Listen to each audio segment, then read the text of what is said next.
እኔ ደግሞ በቃ ተይኝ አልኩሽ። አረ እንደዛ ነው ገኒ፣ ሰማሽ አይደል?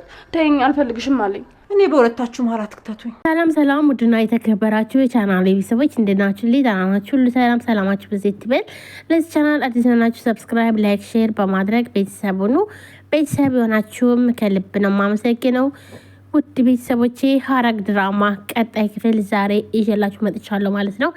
እንግዲህ ከዚህም በፊት እንደምናውቀው ናታን በክፍል 59 ናታን ታግቶ ነበረ። እናም በመርፌ ወይንም ደግሞ በማደንዘዣ አደንዝዘውት እየጎተቱ ሲወስዱት ነበር ያየ ነው። አሁን ላይ ግን ናታንን ወስደውት ማለት ነው መኪና ውስጥ አስገብተው ያፌትና እንዲሁም ደግሞ አብሮት የሚሰራው ልጅ አብረው ወስደው የሆነ ክፍል ውስጥ ያስቀምጡታል ማለት ነው። እናም የሆነ ሽጉጥ እንዲሁም ደግሞ የሆነ እንደዚህ የሆነ ብረት ነገር ከፊቱ ያደርጉለታል። እናም የሆነ ሰው ፊት ለፊት አምጥተው ያስቀምጡታል ማለት ነው። እንደሚመስለኝ ከሆነ እዚህ ፓርት ላይ እውነት ለመናገር አልገባኝም። ያው ትናንትናም ነግሬያቸዋለሁ። ነገር ግን ያው ሰውየውን እንዲገለው ነበር ያደረገው ማለት ነው። እናም ያ ሰውዬ ልክ ሽጉጡ ሲተኮስበት ልክ እንደሞተ ነገር ነበረ ብሎ እዛም በላ ይወድቃል ማለት ነው። እናም ናታንም መድኃኒቱ ይሰራና እንዲሁም ደግሞ ራሱን ያዞረውና ኧረ ምን ሆነ ናንተ ተነስ እንጫወት፣ ልክ እንደ ጅል እናደረገው ማለት ነው። ተነስ እንጫወት እያለው እናም ለምንድን ነው ቆይ ግን ትንሽ መስለ የምትታየኝ እያለው ሚል ነበረ። እናም መጨረሻ ላይ ግን ናታን ይወድቃል። ልክ ናታን ሲወድቅ ታሪኩ የሚባለው ከኋላ ከጀርባ የሆነ ካሜራ ነበረ። ካሜራውን ይዘጋና ብልህን ኦን ተንስ ይለዋል ማለት ነው። እናም የተመታው ሰው ይነሳል ማለት ነው። ይህ ማለት ደግሞ ምንም አልሆነም የተመታው ሰው። ነገር ግን ናታን ወንጀለኛ እንደሆነ ቪዲዮ ቀርጸው ቪዲዮን ይዙታል። እናም በቃሺ እነጽረደና ምንም አይነት ደም መኖር የለበትም ከዚህ እንውጣት ብሎ በል ይለዋል ማለት ነው። ግን እኮ አለቃ እንደሚፈልገው ይሰራለት ይለዋል ማለት ነው። ማለቴ ቪዲዮ እንዴት ነው ይለዋል። በጣም አሪፍ ነው ይለዋል ማለት ነው ታሪኩ። ከዛ ይወጡና ያፌት ጋር ይሄዳሉ ማለት ነው። አለቃ ይሉና እሺ እንዴት ነው ጨርሳችሁ ይለዋል ማለት ነው። አዎ ጨርሰናል ይለዋል። እሺ በቃ ይልና አሁንም ድጋሚ ቪዲዮን ይሰጡታል። ቪዲዮን ላፕቶፕ ውስጥ ያስገባና ሲከፍተው እናም ናታን እንደዛ እየተኮሰ እንዲሁም ደግሞ ሰውየውን ተኩሶ ልክ ሲገለው እንደሞተ ማለትም ሲያስመስል ማለት ነው። ዋው በቃ በጣም አሪፍ ስራ ተሰርቷል በቃ ብሎ ናታን ማለትም ያፌትን በጣም ደስ ይለዋል።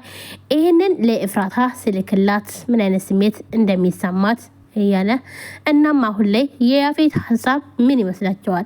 ውድ ቤተሰቦቼ ሀሳብ አስተያየታችሁን ኮሜንት ላይ አስቀምጡ። እንደኔ ከሆነ ግን እኔ እንደሚመስለኝ ከሆነ ናታንን ወንጀለኛ አድርጎ ሊያሳስረው ነው። እናም ካሳሰረው በኋላ ግዴታ ናታንን ወይ እድሜ ልክ እንዲፈረድበት ያደርገውና ምክንያቱም ያፌት ሁሉን ነገር ማድረግ ስለሚችል እናም ኤፍራታን ደግሞ የሞት ፍርድም ሊፈረድበት ይችላል። እናም ይሄ ከሚሆን እኔ ላስወጣው አንቺ ግን እኔን አግቢኝ ብሎ ለማግባት ነው ብዬ ነው የማስበው ማለት ነው። እንደዚህ ከሆነ ግን እውነት በጣም ይደብራል። ያለምንም ፍላጎት እንግዲህ ያፌት ምንም ብዙ ጥፋት እያጠፋ ወንጀለኛ እየተበረታታ ነው ያለው። እናም እነሱ ግን ምንም ማድረግ ስለማይችሉ ከህግ በላይ ነህ ነው እንግዲህ ከህግ በላይ ስለሆነ ነው ያለችው ማለት ነው። ኤፍራታም ከህግ በላይ ስለሆነ ህዝብን እየጨረሱ ማለት የለበትም ማለት ነው። ይህ ማለት ድራማ ነው። ነገር ግን ድራማውን ደግሞ ወደ ማለትም ልንማርበት እስከሆነ ድረስ ስለዚህ ሰው የሚማር እንደዚህ አድርጉ ወንጀለኛ ሳይያዝ ይቅር ማለት አይደለም። ምክንያቱም ወንጀለኛ መያዝ አለበት። አሁንም ቢሆን ማለት ይሄ ነገር መጋለጥ አለበት። በቃ ማለትም ይሄ ሴራ የያፌት ሴራ እንደሆነ ማወቅ አለበት ህግ ማለት ነው። እንደኔ ከሆነ እንደዛ ብዬ ነው የማስበው። እንዲሁም ሉሊት አሁን ላይ በቃ ማለትም ጣርታታለች ኤፍራታ ማለት ነው። ኤፍራታ ደውላ የት ነው ያለሽው? ነው ይፈልግሻለሁ አለቻት። እናም እንዲህ ለምን ፈለግሽኝ ትላታለች ማለት ነው። እኔ እኮ ከከተማ ውጭ ነኝ ያለሁት ኤፍዬ የለውም ትላታለች። አውቃለሁ አሁን ያለሽበትን፣ ስለዚህ በ30 ደቂቃ ውስጥ ቀጥ ብለሽ ነይ ትላታለች ማለት ነው። እናም ብዙ ነገርም ከአጎቴ ጋርም ግንኙነት እንዳለሽ ሁሉን ነገር አውቃለሁ። እናም ማለትም ከጽዮን አጎት ግንኙነት እንዳለሽ አውቃለሁ። እናም አጎቴም ባንቺ ምክንያት ነው ወደ ሀገሩ መመለስ የማይፈልገው ምክንያቱም አጎቴ ፍቺኝ ሲልሽ አልፈታም ብለሽው እናም በዛ ነው ሀገር መግባት ያልቻለው ትላታለች ማለት ነው። እንዲህ ቆይ እንዴት ልታቂ ቻልሽ ትላታለች ማለት ነው። ምክንያቱም ኤፍራታ እና ማለትም የጽዮን አጎትና ሉሊት አንድ ላይ የሆነ እንደዚህ ግንኙነት እንዳላቸው ወይንም ደግሞ የጽዮን አጎት ለሉሊት ውሽማ እንደሆነ ያወቀችበት ምክንያት የሆነ ሰዓት ላይ ቤዛና ጽዮን አንድ ላይ ሆነው ነይ ምግብ ስሪልን ይሏታል ማለት ነው ኤፍራታ። እናም ያን ምግብ ልትሰራላቸው ትሄዳለች ማለት ነው። ይህ ማለት ደግሞ የጽዮን አጎት እነሱ ቤት ነበር ማለት ነው። እና ሉሊትም ከሱ ጋር ትመጣና መኝታ ቤት ገብተው የሆነ ሲንሿኮኩ ወይም ደግሞ ሲያወሩ ትሰማቸዋለች።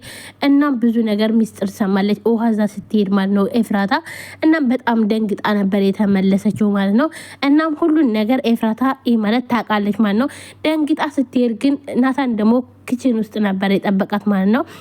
ግን የሆነ ነገር ችግር እንደተፈጠረ በጣም ተደነጋግጣ ፊቷ ላይ ሲያይ እሄዳለሁ ብሎ ሲል እሷም እንቅ አድርጋ እንዳትሄድ ብላ አስቀረችው ማለት ነው። እነ ቤዛ ከላይ ስለሆኑ አላዩም። ስለዚህ ኤፍራታ ይሄን ነገር አውቃለች ማለት ነው። ናታን ደግሞ ሊያይ ሲል ግን እሷ እንዳይሄድ ነበር ያደረገችው ማለት ነው። ስለዚህ ይህ ማለት ደግሞ ተማግጣለች ማለት ነው። ሉሊት ደግሞ የናታንን አባት እንዳይናገር እንዳይጋገር ወይም ደግሞ እንዳይንቀሳቀስ ያደረጉትኝ ሉሊትና አጎቱ ነው። የናታን አጎት ነው። ይሄ ማለት ደግሞ ወንድሙ ላይ በፍቅር ብሎ ሉሊት ይህን ሰውዬ ለድርጅት ብላ ይህን ሰውዬ እንዳይንቀሳቀስ አድርግ ብለው ከዛም በኋላ ይህንን ካረክ ከኔ ጋር በፍቅር ትቀጥላለህ፣ ካላረክ ግን አትችልም ብላ እናም ወንድሟን አሳልፎ ለፍቅር ምክንያቱም ወንድሜን አሳልፌ ይሄን ነገር ያረኩኝ ስለምወድሽ ስለማፈቅርሽ እኮ ነው። እንዴት ይሄንን እሷ ግን ጥቅም ነበር የምትፈልገው ስለሚያፈቅራት ስለሚወዳት ትጠቀምበት ነበር ማለት ነው። እሷ ግን ይሄን ካላረክ አንተን ማግኘት አልችልም፣ ይሄን ካላረክ አንተ ጋር ጊዜ ማሳለፍ አልመሰላትም። እናም ቆይ ግን ምንድናረጉ ይሄን ናታን እያለች ሙሉ ሰውነቱን እያየች ነበር። እናም እንዴ እዚህ ቦታ ላይ እኮ የሆነ የመርፌ ምልክት አለው እናም እዚህ ጋር ወቅተዋል ትላለች ማለት ነው። በጣም እሱ ራሱ ግራ ተጋብቷል ማለት ነው። እንዴት ቆይ ማን ነው ጠላታችን? ማን ነው እንደዚህ የሚያደርገው ትላለች ጽዮንም ማለት ነው። ምክንያቱም ጽዮን ምንም ነገር ሁሉን ነገር ስለረሳች ባትረሳ ኖሮ ያፌት ጠላታቸው እንደሆነ ሙሉ ለሙሉ ጠንቅቃ ታውቃለች። ነገር ግን አሁን ላይ ጽዮን ምንም ነገር አታስታውስም ማለት ነው። እናም ስለማታስታውስ ማን ነው ቆይ ጠላታችን? ማን ነው ሊያጠቃን የሚችለው? ለምንድን ነው እንደዚህ የምትሆኑት? ቆይ ኤፍራታስ ለምንድነው እንደዚህ የምትሆኙ ለወንድሜ? ማለትም ቤዛ ነበረች። ቤዛም ደግሞ ከአንቺ ጋር እንጂ ወንድሜን አትጎዳውም። ስለዚህ ማን ሊጎዳው ይችላል ብላም ስትጠይቃት ነበር ማለት ነው። እናም ኤፍራታም ጽዮን በዙሪያችን ያሉ ሁላቸውም ጠላቶቻችን ናቸው፣ አንቺም ልትጠነቀቅ ይገባል እና ሁሉም ጠላቶቻችን ናቸው ትላለች ማለት ነው። ማለት አልገባኝም ትላለች። እሷም ግራ ትገባለች። በጣም ትደነግጥና ቆይ ግን ምንድነው የተፈጠረ ያለው እንዴ? በየቀኑ አዳዲስ መርዶ። ቆይ ቤታችን ውስጥ ምንድነው የተፈጠረ ያለው? አዳዲስ ነገር አይጠፋም። ለምንድነው የሁሉ ነገር እየሆነ ያለውን ነገር ማወቅ ያልቻልነው ብላ ግራ ትጋባለች። ናታንም ወደ ሆስፒታል መሄድ አለብህ ተብሎ ሲባል እሱ ግን አልሄድም፣ ምንም አልሆንኩም፣ በቃ ተውኝ እያለ እምቢ ይላቸዋል ማለት ነው። ኤፍራታም በቃ እሺ እንዴ ካልሆነማ በቃ እዚሁ ዶክተር እንጥራ፣ ብር ከሰጠናቸው እኮ እዚሁ ድረስ ይመጣሉ ትላለች ማለት ነው። ምንም ብድካት ጋር ቆይ ግን የጠበቃችሁ ነገር አለ አይደለ? ቆይ እሺ ማነው ቆይ በዚህ ልክ ሊያጠፋን የሚችለው? እኛ የተከበብነው በጠላቶቻችን ነው። እናም አንቺን መጠንቀቅ አለብሽ ትላታለች ማለት ነው። በቃ እሺ ካልደበራችሁ እስኪ ወደ መኝታ ቤት ሄድና የሆነውን ነገር ላስብ እስኪ ምን እንደተፈጠረ ድንገት ካስታወስኩ ብሎ ይላል ማለት ነው። እናም እሺ በቃ ሂድ በቃ ይሉትና እሱም ወደ ላይ ይሄዳል ማለት ነው። መኝታ ቤቱ ተኝቶ ቆይ ግን ለምንድን ነው እስካሁን ድረስ የተፈጠረውን ነገር ማስታወስ ያልቻልኩት? ቆይ ምንድን ነው እንዴት ምስማን ወሰደኝ እዛ እንዴት ባዶ ክፍል ተዘግቶብኝ ላገኘው ቻልኩኝ? ቆይ ግን የሆነ ነገር